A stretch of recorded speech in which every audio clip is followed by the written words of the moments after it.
किसी गांव में रमेश नाम का व्यक्ति रहता था, जो बहुत ही सीधा और शांत स्वभाव का था। वो एक बहुत ही गरीब इंसान था और उसका जीवन यापन लकड़ी काटकर होता था। उसके घर में एक पत्नी थी जिसका नाम राधा था और उसकी एक छोटी सी बेटी थी जिसका नाम था गुड़िया। रमेश अक्सर जंगल जाता था और लकड़ियाँ काटकर उसे शहर में बेच आता था, जिससे उसके घर की राशन पानी चलता था। घर में एक दाना नहीं है खाने को। कब तक उस सुनसान जंगल में जाते रहोगे और खाली हाथ वापस आते रहोगे? ऐसा ही चलता रहा तो हम तीनों एक दिन भूखे ही मर जाएंगे। मैंने सुना है कि जंगल के उस पार सूखी लकड़ियां मिलती हैं और मैंने आज वही जाने का सोचा है। वो इलाका तो बहुत खतरनाक है। लोग कहते हैं कि वहाँ जानवरों का बसेरा है। बात तो तुम्हारी सही है, लेकिन खाली हाथ लौटने से अच्छा है थोड़ा जोखिम उठा लिया जाए। आप ध्यान से जाना और अगर कोई खतरा हो तो आप सीधे घर की ओर आ जाना। आपके सिवाय इस दुनिया में है ही कौन हमारा। रमेश ने अपनी बेटी गुड़िया को गले लगाया और जंगल की ओर निकल पड़ा। तभी उसे किसी जानवर की रोने की आवाज सुनाई दी। रमेश डर गया। वो धीरे धीरे उसे आवाज के करीब गया। तभी उसे एक शेरनी के बच्चा दिखाई दिया जो अपनी माँ से बिछड़कर रो रहा था। शेरनी का बच्चा जब रमेश को देखा तो वो पेड़ के पीछे छिप जाता है। बेटा, तुम कौन हो और तुम इस जंगल में यहाँ क्यों रो रहे हो? मैं अपनी माँ से बिछड़ गया हूँ और मैं उसको बहुत देर से ढूंढ रहा हूँ। वो मुझे मिल नहीं रही है। क्या आपने मेरी माँ को देखा है? बेटा, मैंने तुम्हारी माँ को नहीं देखा है। मुझे माँ के पास जाना है। रो मत बेटा, चलो मैं तुम्हारी माँ को ढूंढने में मदद करता हूँ। आज तो मजा आ जाएगा इन दोनों का शिकार करके। चलो जा भेड़िए, यहाँ से दूर हो जा हम दोनों से। देखिए कुल्हाड़ी, ये सिर्फ लकड़ी ही नहीं तुम्हारा सर भी उड़ा सकता है। जा रहा हूं, याद रखना दोबारा जरूर मिलूंगा। तुम मेरे साथ मेरे घर चलो, मैं तुम्हें कोई नुकसान नहीं पहुंचाऊंगा। अगर तुम इस जंगल में अकेले रहे तो तुम्हें कोई ना कोई जानवर खा ही जाएगा। भलाई इसी में है कि तुम मेरी बात मानो और मेरे साथ चलो। ये तुम किसे उठा लाए हो? ये तो मौत का जीता जागता सामान है। बाबा, ये कितना प्यारा है। ये कौन है? ये शेरनी का बच्चा जंगल में अपनी माँ से बिछड़ गया था। अगर मैं इसे अकेला छोड़ देता तो इसे जंगली जानवर इसे खा जाते। मुझे इस पर दया आ गई। मैंने इसे यहाँ लाया है ताकि ये सुरक्षित रह पाए। इंसान का पहला धर्म होता है किसी की जान बचाना।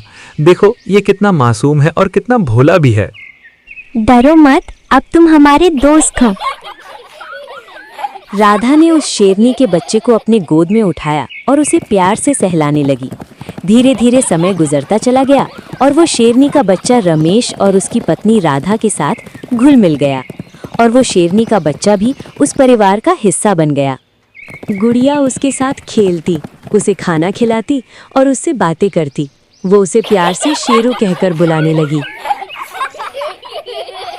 एक दिन अचानक एक शेरनी की दहाड़ की आवाज रमेश के घर के सामने सुनाई दी। रमेश और उसकी पत्नी राधा डरने लगे, लेकिन शेरू ने अपनी माँ की आवाज को पहचान लिया और दौड़ते हुए अपने माँ के पास चला गया।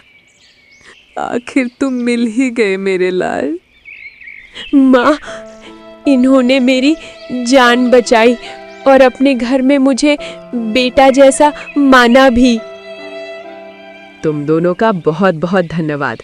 मुझे लगा कि मेरा बेटा अब मुझे कभी नहीं मिल पाएगा, लेकिन तुम लोगों ने इसे बचाकर मेरे पर एहसान कर दिया है। मैं जिंदगी भर तुम्हारा एहसान नहीं भूल पाऊंगी। अगर जीवन में तुम्हें कभी कोई दिक्कत होगी तुम मुझे एक बार आवाज देना, मैं दौड़ती हुई तुम्हारे पास आऊंगी। अलविदा मेरे दोस्त, अपना ख्याल रखना। एक दिन जब रमेश जंगल से लकड़ी लेकर आ रहा था, तभी वही भेड़िया उसे मिल जाता है। उस दिन तो तुम मुझसे बच गए थे और शेरनी का बच्चा भी मुझसे बच गया था, लेकिन आज तुम्हें कौन बचाएगा? आज मैं तुम्हें खाकर ही मानूंगा। बचाओ, मुझे बचाओ, शेरू शेरू। माँ, ये आवाज तो बाबा की है। लगता है वो किसी मुसीबत में है। चलो माँ, उनको बचाते हैं। रुक जाओ, अभी मैं यहाँ जिंदा हूँ। तुम इसे छू भी नहीं सकते। तुमने एक समय में मेरे बच्चे को मारने की कोशिश की थी और उस दिन मैं किस्मत से वहां नहीं थी, वरना उसी दिन मैं तुम्हें कच्चा चबा जाती। लेकिन आज मैं तुम्हें जिंदा नहीं छोड़ूंगी।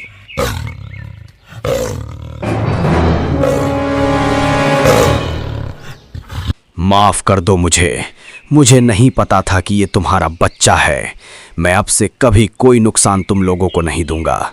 मैं इस जंगल से हमेशा हमेशा के लिए यहाँ से दूर चला जाता हूँ। मैं भूल कर भी इस जंगल में कभी वापस नहीं आऊंगा। छोड़ दो इसे, इसने अपनी गलती मान ली है। आज तुम्हारी किस्मत बहुत अच्छी है। अगर रमेश ने तुम्हें बचाया नहीं होता तो आज मैं तुम्हें जिंदा खा जाती।